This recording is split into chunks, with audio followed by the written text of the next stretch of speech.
So if you want to save money on construction, you start at the design stage. The moment the design is done and the construction begins, all that you can do is control costs, not save costs. Hey, my name is Miano, and this video is brought to you by Tracker. The biggest question I get asked in this channel is, what is the cost of a 3-bedroom house? What is the cost of a 2-bedroom house? What is the cost of this and this and this? And I always find it difficult to answer. Ask any contractor, architect, or any serious building professional, and the answer that you always get is, it depends. It depends, and people hate this. So why do you always get that answer? It depends, because in construction, one size does not fit all. Everything, and I mean everything, depends. So let me give you a little example. I got a friend, Charokosh, a YouTuber like me, who just shared the cost of their kitchen. It's not yet done, but right now we have spent 1260, like 1 million Kenya shillings, 260,000 Kenya shillings.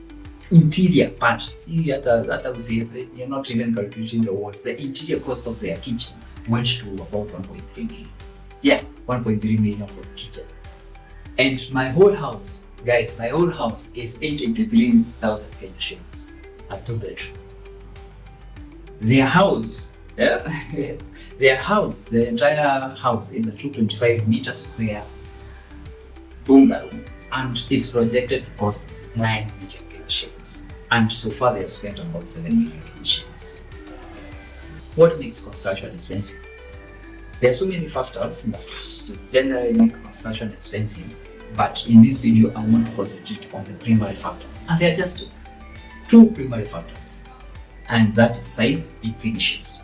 And this is what professionals use when giving you an estimate. That's always when a professional we ask you what size of the house, and what design, and what finishes do you want. So let's start with size.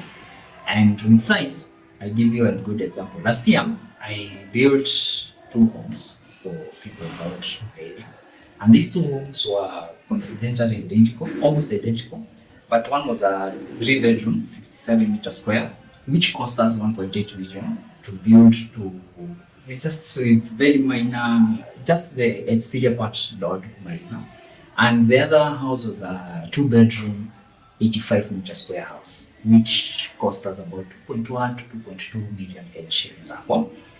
And these houses were almost similar, hata finish yenye tuliweka, even ile stage tulifika, they were almost identical. So what was the difference? Size. The 2-bedroom size was 85 meter square. The 3-bedroom, which was very small 3-bedroom house, was 67 meter square. The difference, that difference of 18 meter square, is what brought the difference of more than 300,000 Kenya shillings. When you're planning to build, the square footage is very important. In short, size matters. Secondly, let's go to the finishes. This is the trick here. So here are 4 categories that I want you to put in mind. Bare minimum. This is what you are ready to live with. You personally, what are you ready to live with? What is your bare minimum? Like you have told me tofauti. What is your bare minimum? So, and then we have basic, simple but decent. Concrete floors, nil plasters, pengine tiles are 30 by 30, just something basic. Hautaki mambo mingi. Concrete countertops, basic stuff. And then standard, the average everyday modern Kenyan home. What most Kenyans are doing, that's standard. That's the median. That's the average standard.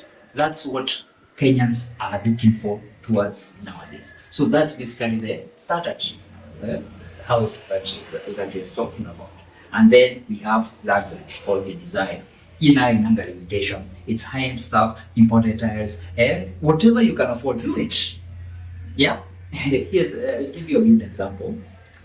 Last week, Ned's personality shared a project she's currently undertaking. This boss your town. He had a toilet that he was installing, that just that single unit, hiyo kachoka moja, costs the client purchase, not even the installation, 896,000. Remember, my house is 883 na naishi ndani.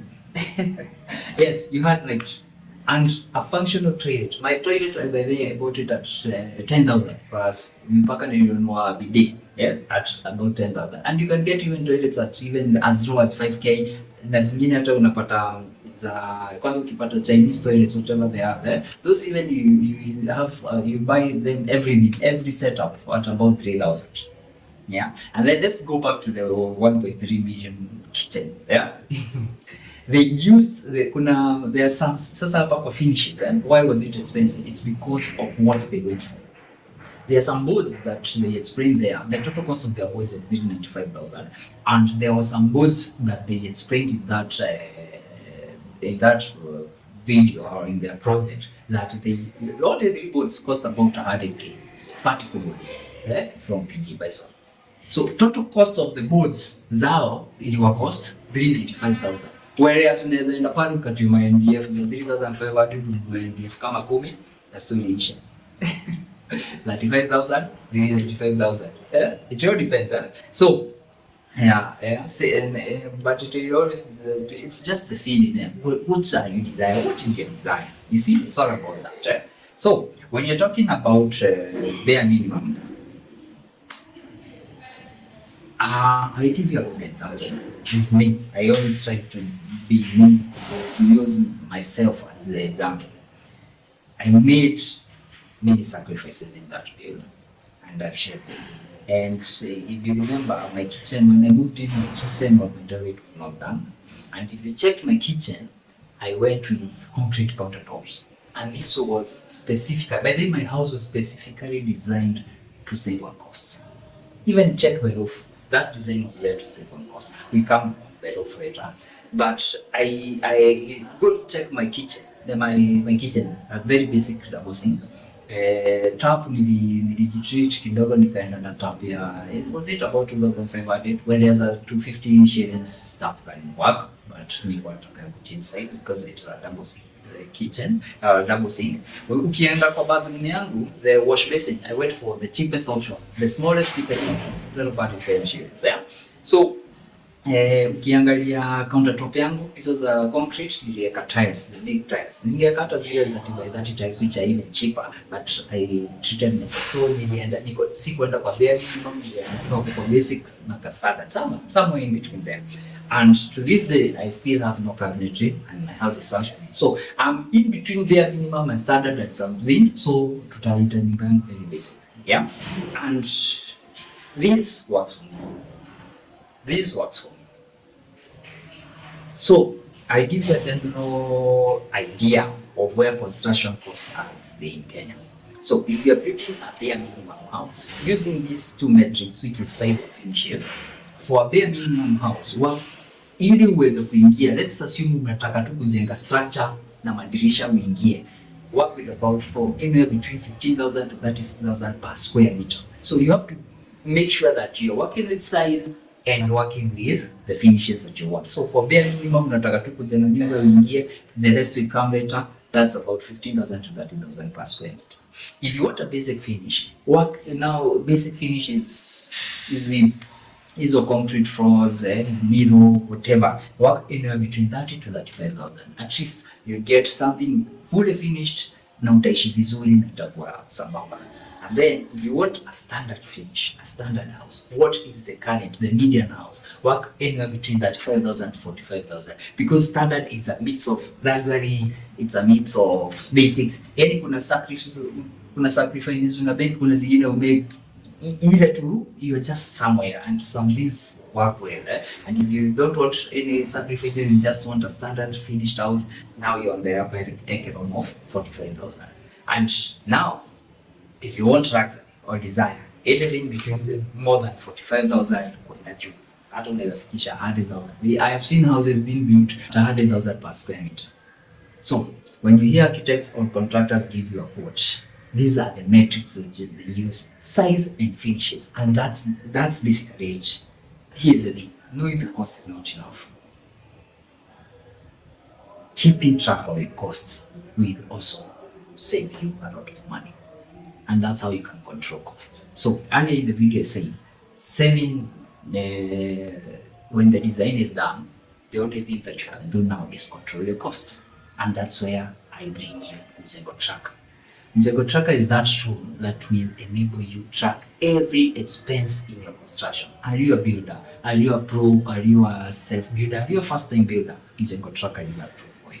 It's a tool that we've designed to purposely help builders, to empower you to build confidently.